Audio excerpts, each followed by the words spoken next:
back, everybody, to the second live of the day. We have a triple header for you today.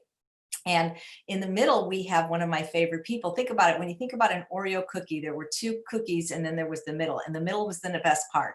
And so this could be the best part of your whole day. This is Dr. Doug Lisle. I could talk to him every day if he'd let me. I wish that when you turned on TV, all you saw was Dr. Lisle all the time. That would be just amazing. He's not only one of my favorite people on the planet, but he's probably one of the most brilliant people you'll ever meet. And I think there's only one person in the history of the world that's ever been smarter than him, this guy, Albert Einstein. Just kidding. If I had a Dr. Lisle doll, I would show it to you. Now, guys, as you know, I do have a lot of these interviews with doctors, and I really do try to answer your questions. But if you are familiar with Dr. Lisle, he likes to give very thought out answers. And so to interrupt him, it'd be like interrupting a magician during a magic show. So it's not to say that you won't get your question answered, but if you don't, please know that you can book a private consultation at esteemdynamics.com. You can listen to almost 200 episodes, I think more now, of his weekly podcast, Beat Your Genes. But he's here today to talk about a very specific subject. He's talked a lot about COVID. He's a former statistics professor, and he's talked about that in many of the podcasts and even interviews. But I asked him to come on today to talk about anxiety specifically, because I'm hearing from a lot of you guys on these live broadcasts and people in my groups or people that I know that there seems to be kind of two camps. There's some people, and again, we are not minimizing this pandemic. We do not wish anybody to suffer or die or lose their job. We're dealing with the fallout of this, and this happens to be Mental Health Month in May. And I'm noticing that there are people that maybe didn't have much anxiety or maybe had minimal anxiety, and now their anxiety is through the roof. And there are people like myself who are actually calm now, that this not the pandemic, but this sheltering. There's something about this. And the last guest I had on the show, Elsbeth, that is just bringing kind of a sense of relief. And so I wanted him to address that. And of course, you know, we know this is difficult times. People that were getting married are getting married in parking lots. People can't attend funerals or visit their parents in nursing homes. So we're not minimizing any of that. I'm just trying to get to the nitty gritty, why people are reacting differently, and basically what we can do about it and how we can all create a sense of peace or calm around this, even though it's uncertain, and just have better mental health. So I will now shut up for the remainder of the broadcast and turn it over to Dr. Doug Lisle. Oh, please don't, AJ. Make sure that if people have questions, let's make sure that that we hear them. But if we're going to try to learn about anxiety or how to reduce it for yourself, then it pays to sort of begin at the beginning and to understand what anxiety is. And in order to understand what anxiety is, we actually have to go one step further back from that and realize that anxiety belongs to a class of phenomena that we're going to call feelings. And there's going to be basically two types of feelings that animals have. One of them are going to be physical sensations, and the other one are going to be, if they're complicated enough and how they're built, they're going to have emotional reactions. And so so we're all aware that, you know, physical sensations, if I take a pin and I prick my finger, then I'm going to be in pain. If I have someone that's really talented at massage and they massage my hands, it feels good. Okay. If you smell something that's rotten, it's a very unpleasant sensation, and you want to actually move away from it. If you smell something that's very likely to be very tasty, then you want to move towards it. So essentially, at the most fundamental level, what sensations are is they are devices that will run a gamut between something that's attracting you, something that's repelling you, or everything in between. So when you walk by a chair in your kitchen, you are neither attracted to it, maybe because you're not intending to sit down, nor are you particularly repelled by it. You are repelled a little bit because if you run into it, you could hurt yourself. So you will be mildly avoidant of it. But you can see that a great deal, and in fact, most of the world's stimuli are neither for you nor against you particularly. There are certain classes of stimuli or certain stimuli that are very much for you or very much against you.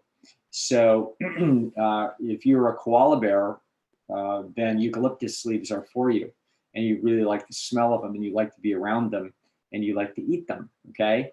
But if you're a human, you may like the smell of eucalyptus leaves, which I do, but it's not the same level of pleasant sensation because I don't want to eat them.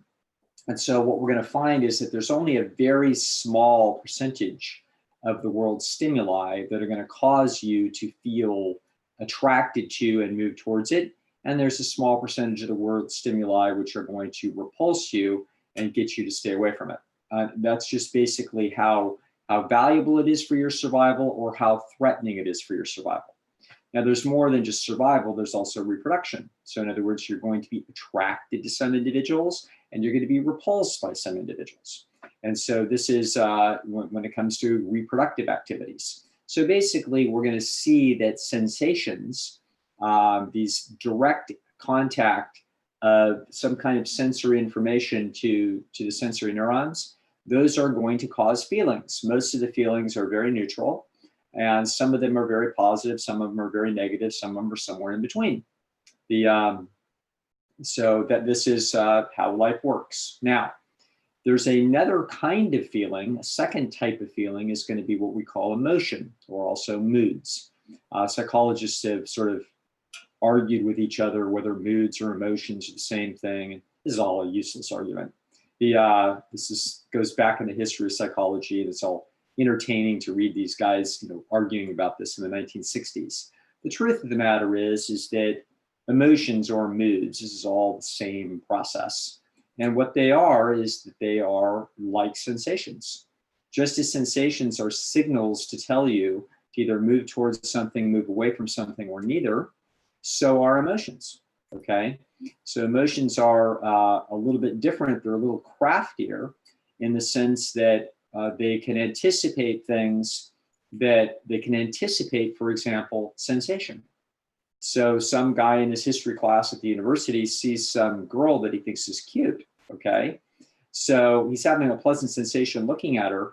Now, as he starts to think about approaching her, he gets anxiety and excitement. Right now, if he approaches her and she smiles and they have a little chat and he asks her out and she says yes, he's very happy. But do we have a sensation? Well, we've got a little bit of sensation, but that's actually not what's exciting or interesting from the standpoint of psychology. What he has is emotional responses. And the emotional responses are very positive, great excitement. And the reason why that's true is that it's anticipating sensation, okay? So he's anticipating what it would be like to have sex with her. That's what he's anticipating. So the emotional response is an anticipatory signal for the sensation, okay? If you are convicted in a court of law and you're going to be sent to prison, you have a very bad emotional reaction when they read you the guilty, okay? You're like, why? Well, nothing very much sensation-wise has changed in that room. It's the same air-conditioned room with the judge up there and nice furniture and people in suits and your mother's next to you. It's like, what's changed? The answer is that your future has changed.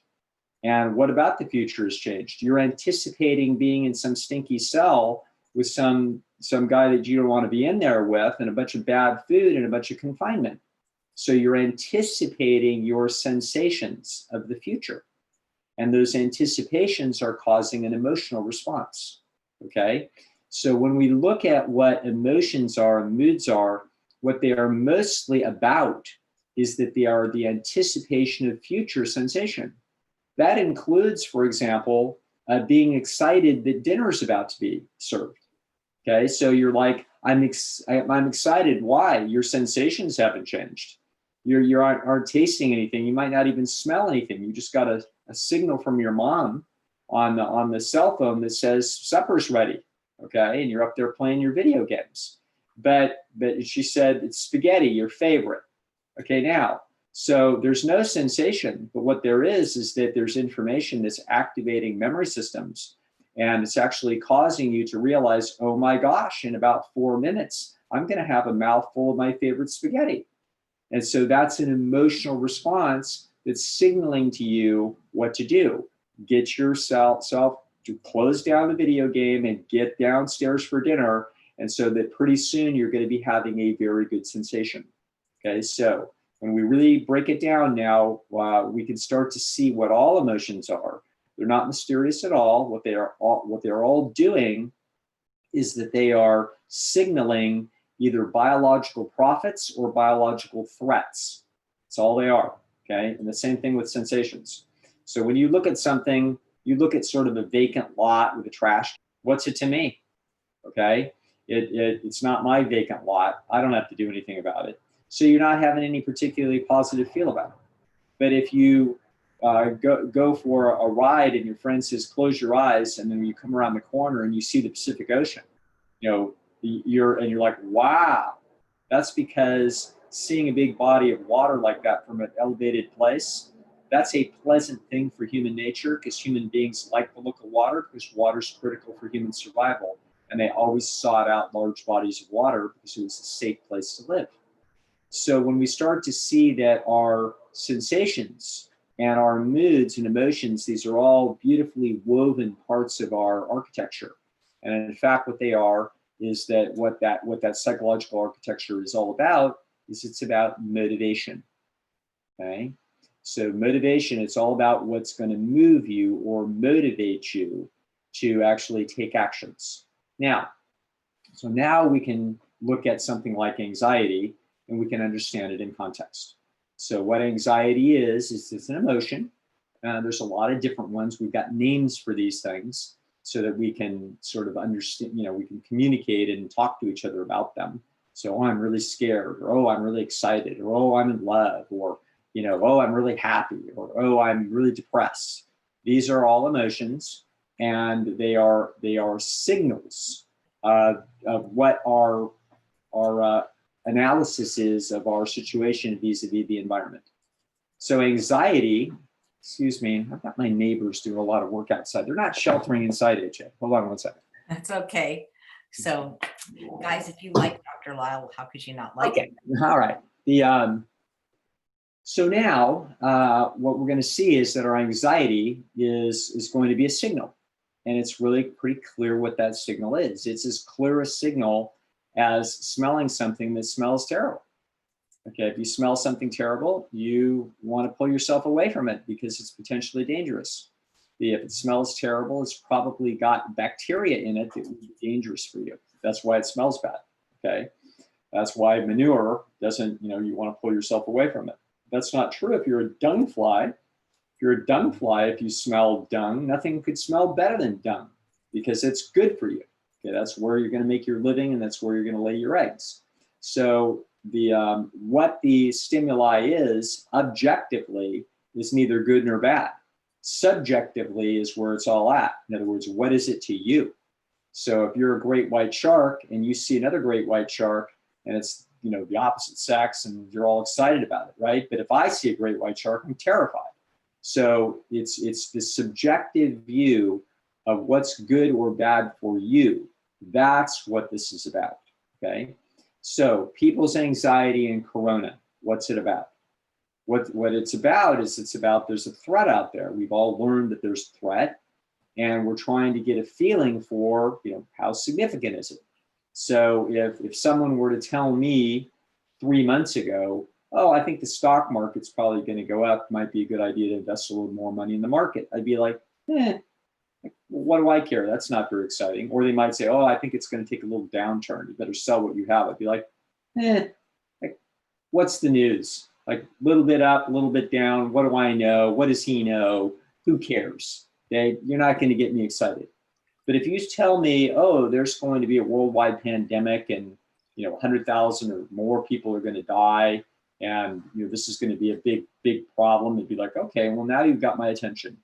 And so the world didn't have its attention riveted until probably about the 1st of March. And so we've now gone through a couple of months now where the world has been scratching its head trying to learn about this threat. And it's not a good thing, obviously. It's a bad thing. And so therefore, bad things cause anxiety. And anxiety is a signal to tell you to avoid something. That's what it is. If you're about to walk down an alley in the middle of the night to shortcut your way to your car that's parked on the other street, and you hear the little tin can rattle, you should be very afraid. You don't know whether that's about a 7-pound rat that's going to come out there and get you, or whether it's some person that's living in there that's obviously got problems and is unstable and potentially dangerous. So therefore, it's probably a good idea for you to walk safely where it's well lit and not try to take the shortcut to your car. That's what anxiety is for. Anxiety is for the purpose of having you avoid trouble. Now, let's look. So far, so good. So that's a lot of explanation for not much. But now we're going to get a little bit more sophisticated. It's going to turn out that anxiety is going to have a great deal to do with the possible estimation of the worst case scenario. So if you had told me in January, ooh, the stock market could really take, a substantial hit this year, I'd be like, oh, well, I'm not that rich and I don't have that much money in the market anyway. And, what do I care? Okay. So even if it did, it's not a catastrophe. Now, if you told me that there was some germ that was going to get loose in the world that could kill you, it'd be like, wait a minute, that's a whole different story. Why? Because of the downside risk. So you're designed by nature to have your anxiety be responsive to the worst case scenario. When you're in the woods, if you're hiking home at night and you hear a twig snap, what you don't do is you don't say the following. You don't say, well, I've been on this trail 50 times and I have never seen a large predator in these woods.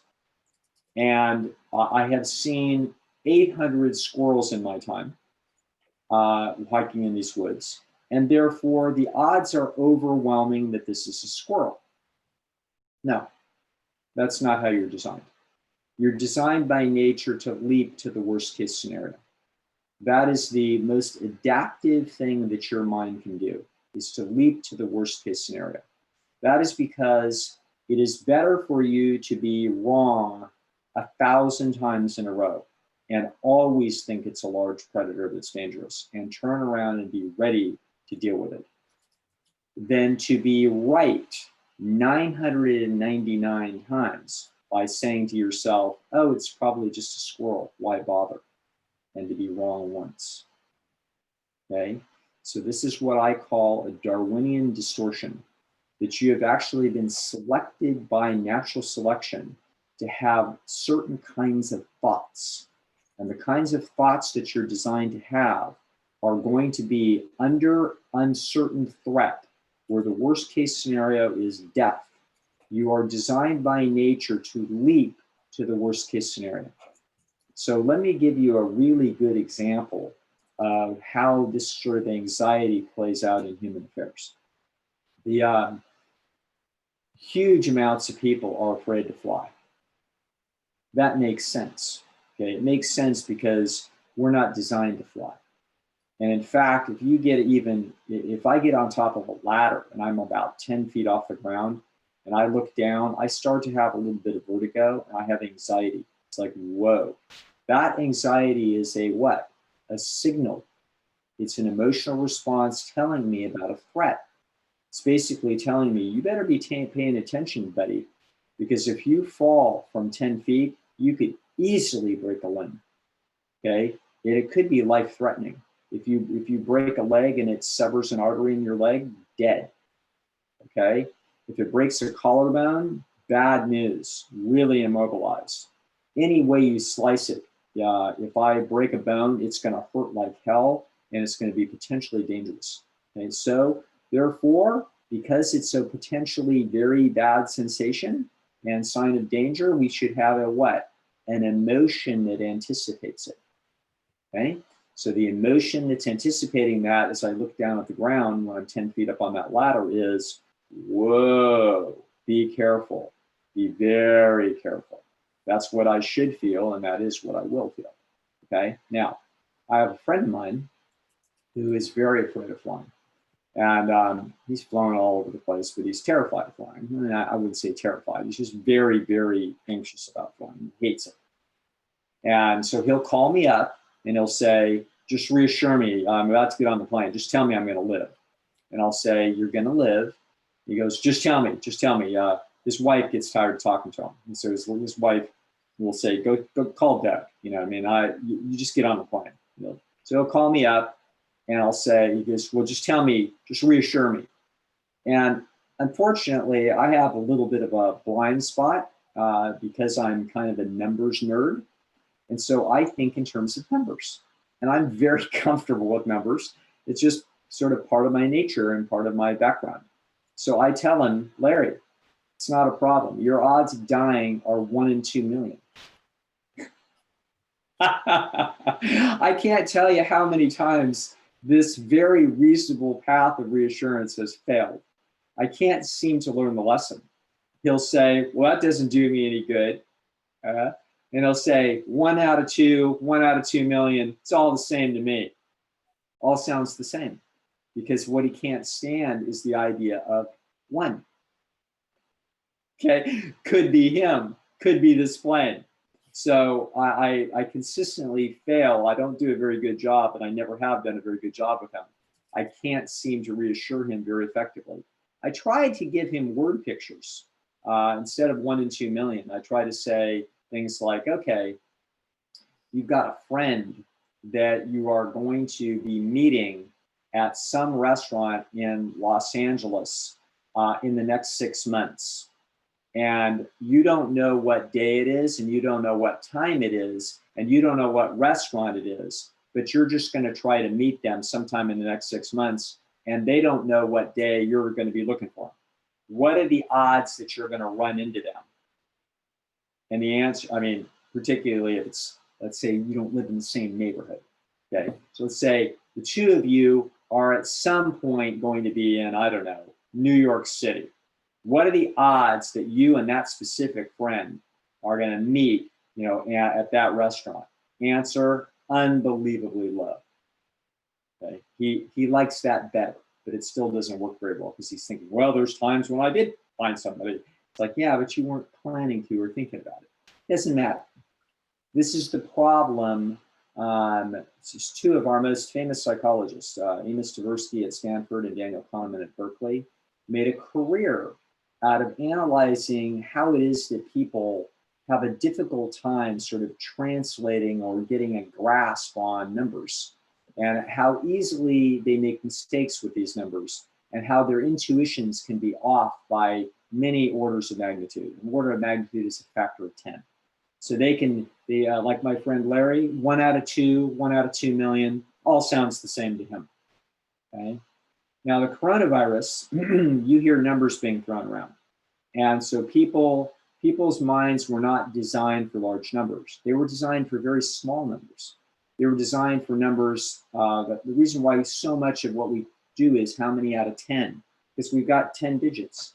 So we use those 10 digits. Early people, that's how they counted. They didn't have any writing implements, so they're counting on their fingers. Okay, it's also, you can see how we wound up with another ability to do one dose better, and that's like, okay, 2 10s and then 4 singles, 24. Okay, so you can see how people could be with enough brain power, enough smarts, they could sort of get their way to 100, and they could get a pretty good feel for what 100 would be, as opposed to 10. They have a very lousy ability to grasp 1,000. They can do it in principle, but once you get to 1,000, human beings' intuition is lost. Okay? Once you get to 1,000,000, you can forget it. You're talking Greek to just about everybody. So the problem with the coronavirus is that people, all they need to hear is 1, just like my friend Larry. 1 in 2 million, 1 out of 2, what's the difference? There's 1 and it could be me. Okay? I've actually had him go to the airport, and I said, I want you to just go to the airport. This is the days before 9/11, so that when you could just go to the airport and stand by and watch the planes. I had a homework assignment for him. I said, go and watch the planes for about 2 or 3 hours at all the different gates coming and going, thousands of people coming and going. And I want you to know at the end of all that, you will have seen about 5,000 people. That's like, you would have to be 1,000 times more than that. Thousands and thousands of times until you'd finally get to 1 in 2 million. Yeah, that is a little bit helpful, not much. Answer, people have a very difficult time with large numbers, okay? So this is the problem with the coronavirus. The coronavirus is actually, for the vast majority of us, is a toothless animal. It's the risks to you are extremely small. I've had women have called me up and had wanted consults because they're very worried about their children. Well, of course they are. The twig snapped in the woods. And so as a result, we have to be thinking worst case scenario. I actually went to the trouble a few hours ago, AJ. This morning, I went out, I'm not going to get it now and read numbers, but I went to the official CDC website where they do the fatality counts. And I believe that as of today, there have been a total of 9 people that have died of coronavirus that have been 14 years of age or younger. Okay, so as per my friend Larry, oh my God, 9 children died. It's like, yeah, 9 children have died of this universal, terrifying pandemic. 9 children in America. There are probably 50 million people of that age in the United States. Okay, 50 million. 9 have died. That's unbelievable. So they probably have an exposure rate of about 5%. So probably 2.5 million young people have had the coronavirus. 9 have died. That's incredible. That's like about what, 1 in 300,000. So again, the problem with my friend Larry, odds are 1 in 300,000 if you're infected. 1 in 300,000, 1 out of 3, it's all the same to me. Okay? Your child's possibility of dying in an auto accident in this lifetime, the actual odds are about 1 out of 60. I want you to compute that against 1 out of 300,000. And now you start to get the idea that the most important thing that you should be thinking about your children and their life expectancy isn't the coronavirus. It's how modern and safe is your car and what is your driving attitudes. Okay? Do you have the brakes checked? That's a bigger factor in this, in whether or not your child survives this year than the coronavirus. Now, for the rest of us, our odds are a little worse. It turns out that it's very good news from what it is that we know about the coronavirus. It looks like kids, young people are extremely well protected. It also looks like older people are the ones that are overwhelmingly the victims. So the majority of the victims in the world are over 75 years old. That's true in the United States. Way more than half the people are over 70, but even more than half the people that die in the United States have an average age of over 80. So this is why, the twig snapped on all of us in early March. It snapped on the world. Human beings looked at each other and said, oh my God, we're in trouble. We have no idea what's behind us, but that's a scary snap, a twig snap. And so very rationally, we all looked around and said, be ready for a big predator. We're in trouble. And so I applaud humanity for its collective fascination and its collective, fear and anxiety and response. And so around the world, people realize we've got a problem and it's a pretty serious problem and we better be learning as fast as we can.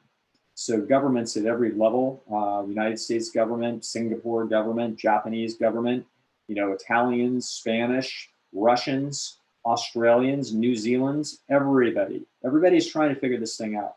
It has been an extraordinary response of humanity in the last 2 months to try their desperate best to try to figure out what are we dealing with and how should we deal with it. There's been a variety of opinions on this, as you would expect. It's Wild West. It's just like if you're hiking in a group of woods with 3 friends and you hear a twig snap, there's going to be different personalities. One guy's 6'6" and 280-pound sumo wrestler, and he's like, whatever. Okay, I'm not worried, whatever that thing is. I've fought alligators with my bare hands, right? Somebody else has a very different reaction. They got bit by a big dog when they were 4, and they almost killed. So now they're terrified. So everybody's personality is going to be different. One of them is a mother, and she's got her kid with her. So everybody's going to have a different reaction. And I have no disgust and no frustration with anybody's reaction here. I have very smart people that have been extremely concerned and thinking that we're facing very serious doom. I don't in any way disrespect their feelings. It's like, okay, we're under uncertainty here, and you are leaping to the worst case scenario. There's been other very smart people that have said, no, I don't think it's anything. I think this is way overrated. Yeah, their opinions are not, they are also not ignorant. They are also under uncertainty, and their personalities are, it's like a Rorschach test. You know, what does the ink blot say to you? Well, to me, my dad used to tell a story, I won't repeat it here, about when I became a psychologist. He found out a funny, dirty story about a Rorschach test, about a guy who kept seeing, you know, naughty female parts. And at the end of it, the psychologist said, wow, you certainly seem to have a hang up about this sort of thing. And the patient said, me? You're the one that's showing the dirty pictures, doc. That's a great joke. My dad told me that joke like 20 times my whole career. So this is a Rorschach test, is what this is. And so I find myself, like many people, sort of vacillating between the middle. I hear some bad news. It's like, oh my gosh, this could be worse than I was thinking. And then 2 days later, the news looks a little different. It's like, oh no, I think we're fine. And then I go back like, oh, I'm not sure. And then it's like, oh no, I think we're fine. And I go back and forth. Now I feel like 2 months in, I feel like I'll know the story really well in about 30 days. There's reason why that's true. In other words, enough evidence has come in, even despite the fact that the science has been very piecemeal. It's been very hard to get good data. But there's so much data now, and now we've lived with the virus for long enough, we pretty well know. Okay, so we pretty well know that this virus overwhelmingly implicates older people, particularly if they're ill. And so, you know, is that true? Everybody's been fascinated with any young people. So AJ sent me this, of course, handsome young actor who's in trouble, and I hope he survives. I don't know that he will, but this super handsome young guy, 40 years old, looks like the picture of health. Could he die? Yeah, he could. And so this, in the same way that young people, this particular virus is particularly easy on younger people, say under 50, relative to things like pneumonia or the flu. So the flu is much more dangerous for a 25-year-old person than the coronavirus, apparently. That appears to be the case. May not be true, but at least the coronavirus is unlikely to be worse than the flu. But do we sometimes get a healthy-looking 25-year-old that will die of the flu? The answer is yes. You will get those, but they don't terrify us anymore because we're no longer under the state of the uncertainty with the flu. We're used to the flu. We know that the flu, if you're a 25-year-old today and you catch the flu, even though you may go through a very rough couple of weeks, you're not thinking, oh, I'm going to die. Whereas if you're anybody now and you get the coronavirus and you go through that couple of weeks and you happen to get it bad, you at the other end of it, you're thinking, oh my God, I could have died. Okay? That's because you didn't know whether you were going to die or not. But if you're 45 years old and you got the coronavirus and you went through a rough couple of weeks, let me tell you something, your odds of dying were unbelievably low. They were probably quite a bit lower than you dying of the flu, had you gotten the flu. So the point is that but you don't know this. So in retrospect, when you're giving your report honestly to people around you, you're saying, oh my God, I think I almost died. And the truth is, no, you didn't almost die. Your odds of having died as a 45-year-old person from coronavirus are exceedingly low. Okay, now, that's not true if you're 75. Okay, if you're 75 and you almost die of the coronavirus, you might have almost died of the coronavirus. Now, people over 75, when we talk about this being a disease of older people, we're not doing either of two things. We're not dismissing old people like tough luck, you're on your own. But it's also true that the vast majority of older people, even if they were ill and they got the coronavirus, they would not die. In other words, almost everybody that gets the coronavirus is going to survive it. And that includes older people. But just to give you an idea of who's dying of the coronavirus, AJ, and why are we having this discussion? Because it's about anxiety.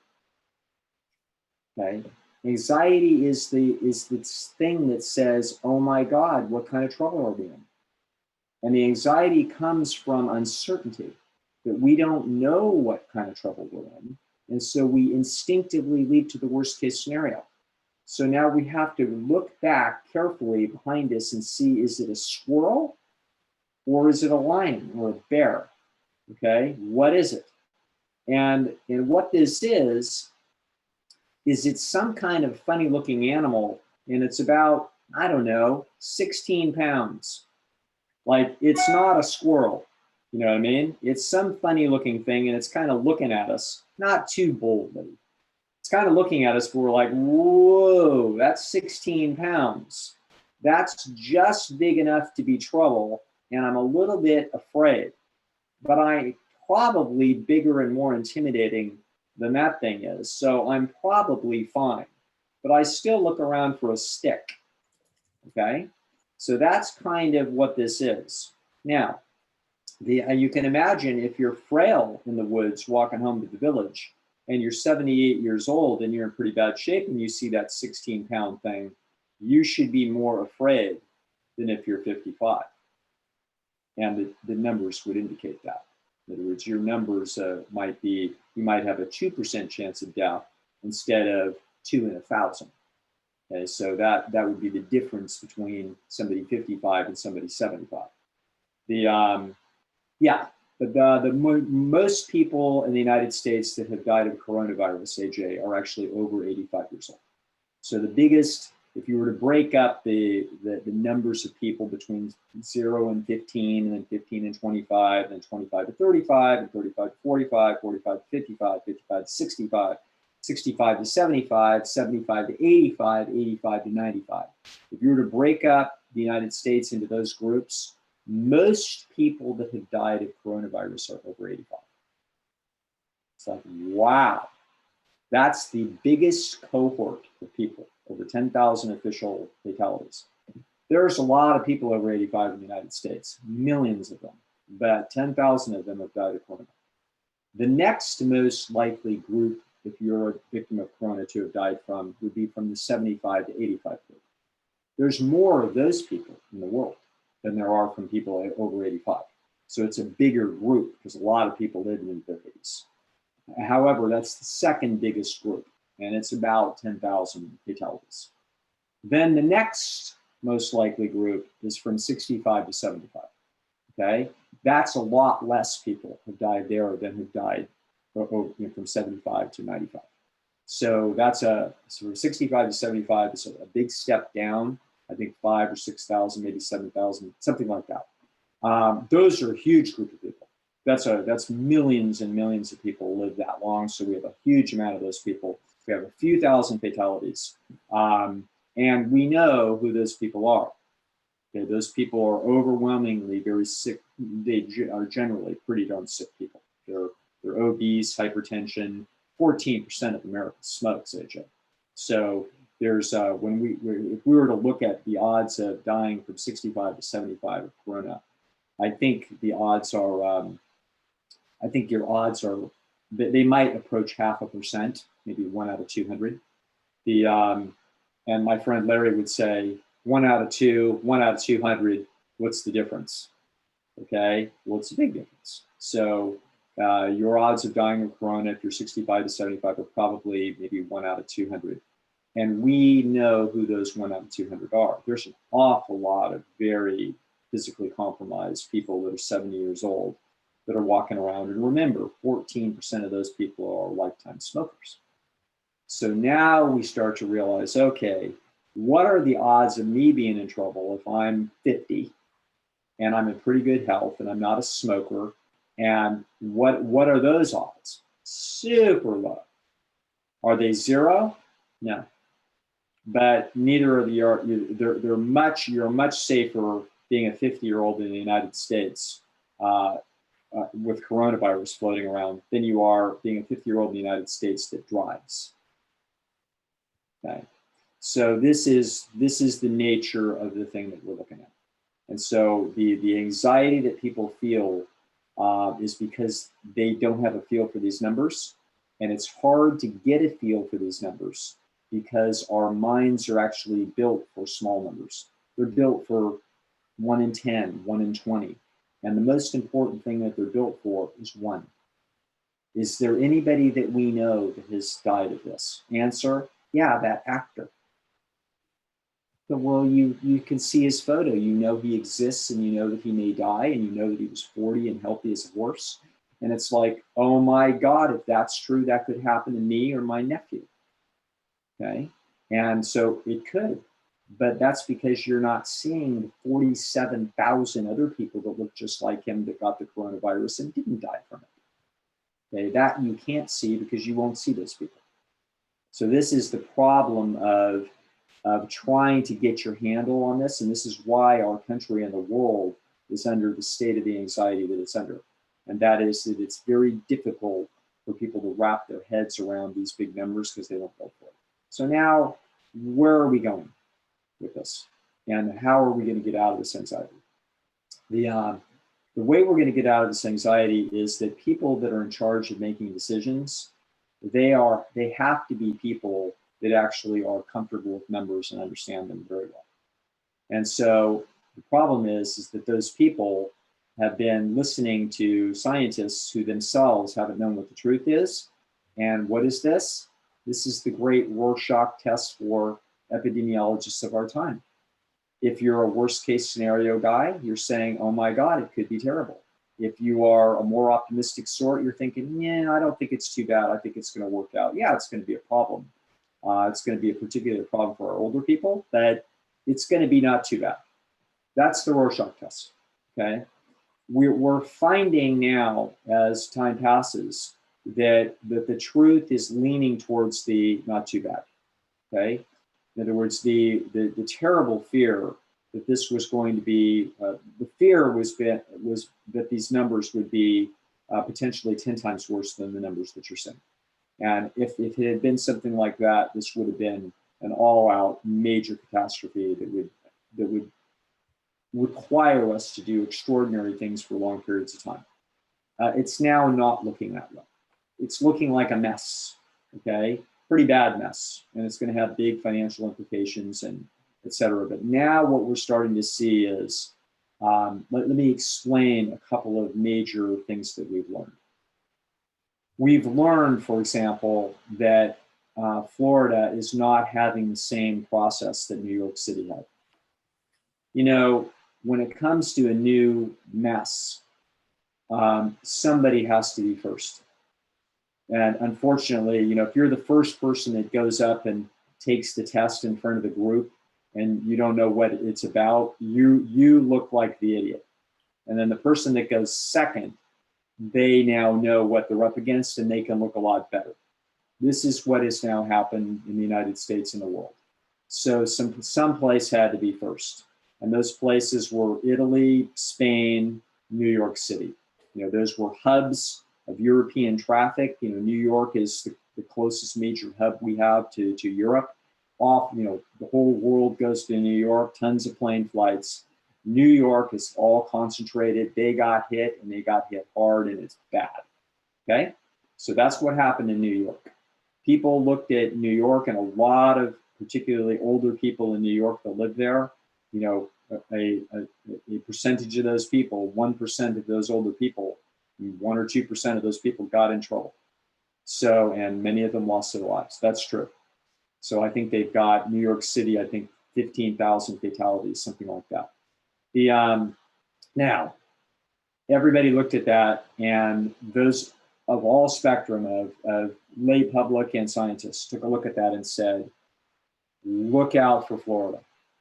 Florida has so many older people. So many people go to their retire. This is going to be a disaster in Florida, okay? That would be reasonable, except that now Florida is not coming first. They're not the first to stand up in front of the group. They're second. They got to see what happened in New York. They got to see that our big problem is the older people. And so what Florida is doing is that they are being super careful about the nursing homes. That makes sense, okay? This is also what's transpiring in Sweden. So the Sweden epidemiologist, the head, they've got a weird government there. They've got a very liberal government, which they've been criticized, and criticized and applauded for the last 50 years about this government. And they got a sort of strange government where they don't have one person that's in power. It's sort of distributed out. And so they have this sort of very friendly relationship between the people in their government, where Americans are more contentious and always fighting. They've just got a little different society there. And so their society, their head of their epidemiology or public health, he looked at the situation and he happened to be on the optimistic side of the twig snapping. And he looked at it and he said, it's not like this is a new concept. It's not like that a communicable virus and a dangerous virus hasn't visited the world before. This is what these epidemiologists do in their life, is they study for this. But once again, it was a Rorschach test. And this man happened to be in charge of that without a president that is worried about a political situation, because the whole country knows that, no, this is our health guy, and he's in charge, and that's just how it's going to go. And a lot of Swedish scientists, very smart people, objected. And they said, no, we disagree with him.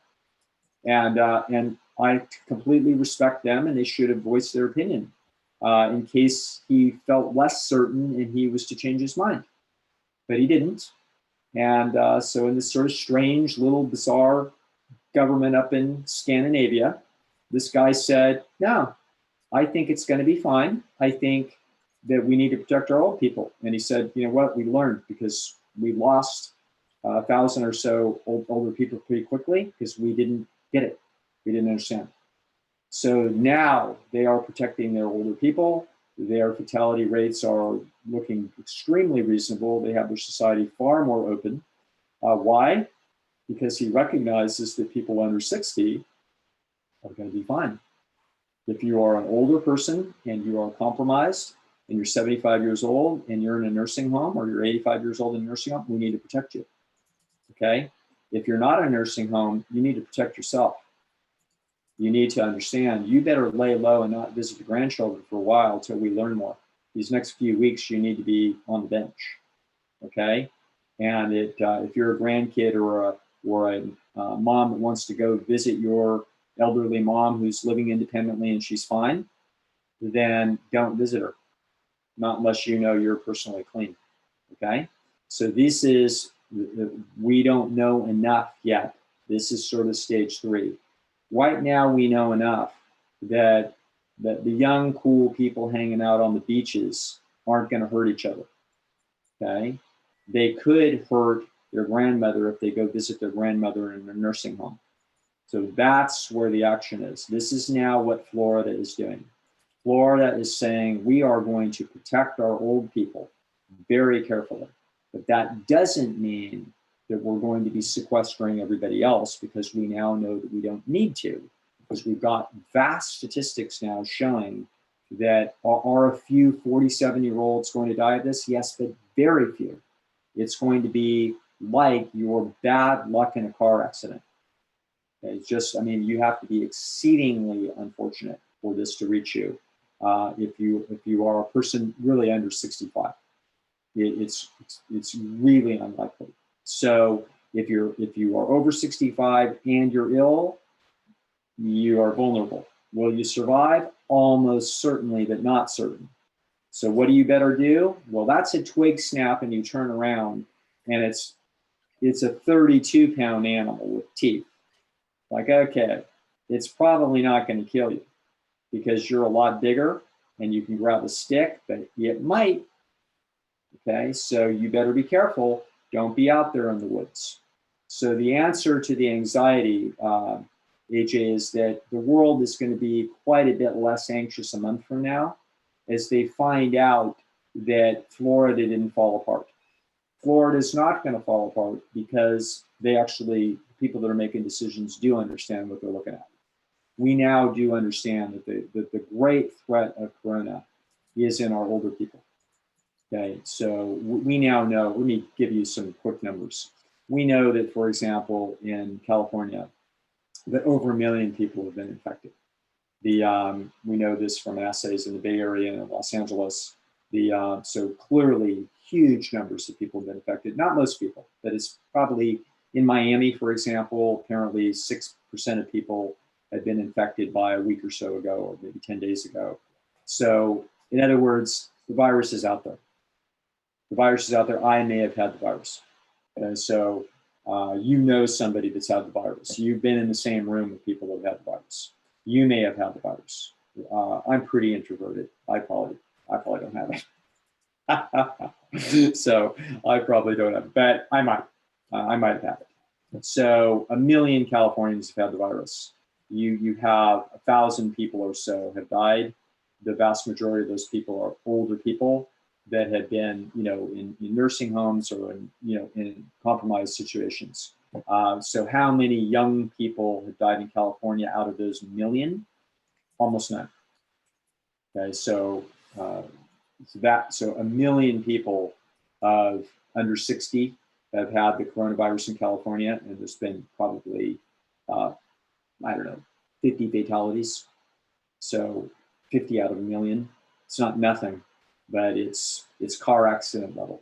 Okay, so that's why a reasonable position now is to kind of, obviously the country is antsy. People's finances are in trouble. So you have to begin a rational process of trade-offs. Okay, so when you look at cars and you put cars on the road, some people are going to die. Okay, when you do certain things, when people work on oil rigs, people are going to get injured. Okay, so there are some things about life where there are trade-offs, and you can minimize your own exposure to those trade-offs as much as you can or you like. So for example, I don't like to drive, so I try to not drive very much, and I drive a car that is big and strong. And I don't drive much at night, and I never drink. And so I do a bunch of things that are out there to mitigate my risk in the automobile. Okay, so I've had friends, I've never had a friend die in an automobile, but I've had friends injured. And I don't want a back injury or a neck injury for the rest of my life as a result of an auto accident. So I'm careful. Okay, so in the same way that if you're particularly worried about this, then be smart. Don't go out to restaurants and for as long as you want to essentially protect yourself. You can be extra careful, but we don't need everybody to do this. In the same way that a person who wants to drive their car and they want to drive 25,000 miles a year and they like to joyride and see the countryside, are they increasing their risk? Yeah, they are. Is it fair that they do so? Of course it is. Okay, so what are their odds of survival? Overwhelmingly high. And that's going to be the case with humanity with respect to this particular virus. We did not know this 2 months ago. Nobody knew. Okay, so the right response was to panic and to look over our shoulder and be very careful. The Rorschach comes in a chorus from scientists and politicians of all persuasions, and everybody worried. And some people more worried about civil rights and the economy, other people more worried about the virus and the impact on other people and how we have to be responsible. This is a swirling cauldron of differences of opinion. We are slowly moving our way to what looks like a consensus, which is we better be very careful and responsible with our older people. And our older people that are not in lockdown facilities, who are the most vulnerable because you're in a facility and one person can sweep the problem through. But if you are on your own and living on your own, then you need to be wise about your own exposure if you are health compromised.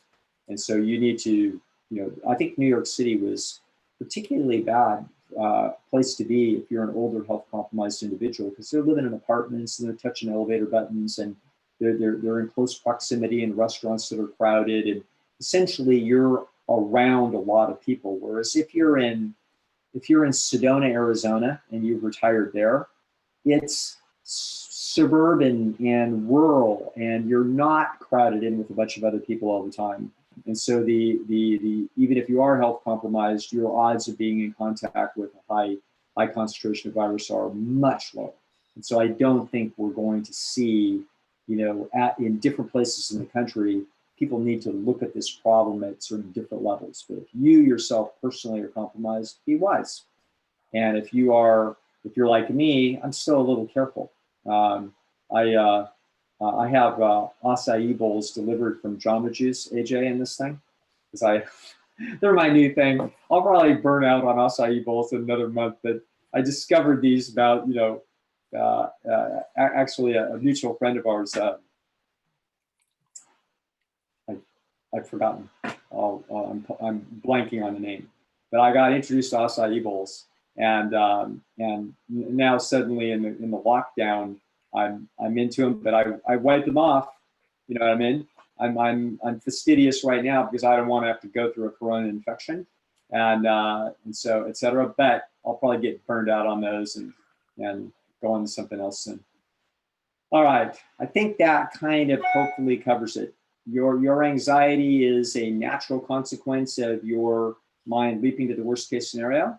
The media makes their money by keeping you anxious, and so it's not their fault. That's just the animals that they are. That's the type of animal that the media is, and so and the media on the right is screaming about your terrible civil rights, that you're turning into a Nazi state.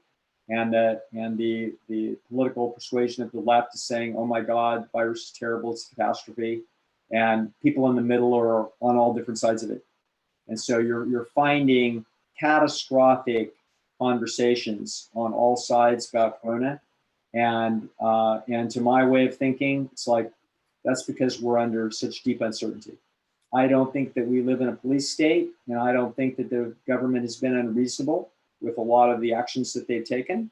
I think that they are the appropriate thing. When you look over your shoulder and you hear the twig snap, you had been anxious. I think we're going to find that there's reason to worry, and there has been, but I think those reasons will become clearer and we'll have a better handle on the numbers. And as that happens, I think our life is going to get a lot better pretty soon. That's what I think is happening, AJ. Well, thank you. Thank you so much. Maybe you'll come back in 30 days or maybe sooner than 30 days. Because as you know, there was a million questions. And that's why I said at the beginning, this wasn't a Q&A. If they want that, they can join Feel Fabulous, where you do a Q&A every month, or if they could have a private consultation. We're sorry that some people have anxiety, but I tried to do a Q&A. I wanted to do a Q&A. I know. Well, you could listen, that you have an open invitation. I mean, literally, you just say, now I can go live with you 24 hours. I said at the beginning, I wish there was 24-hour Dr. Lisle TV. Whenever you just have an inkling to talk to people, just text me and we'll put you on right away, because people love to ask you questions, All right. Well, we'll do a Q&A again soon, AJ. All right. Well, thank you so much, Dr. Lisle. Thank you all for watching. Come back in an hour when we have our third session of the day. And a lot of people really appreciated this. They said that you calmed them down, and that I think if they listen to it again, maybe it will help also, just, I sure hope so. Okay. Thanks, Dr. Lisle. Take care. Bye, AJ. Great to see you. Bye.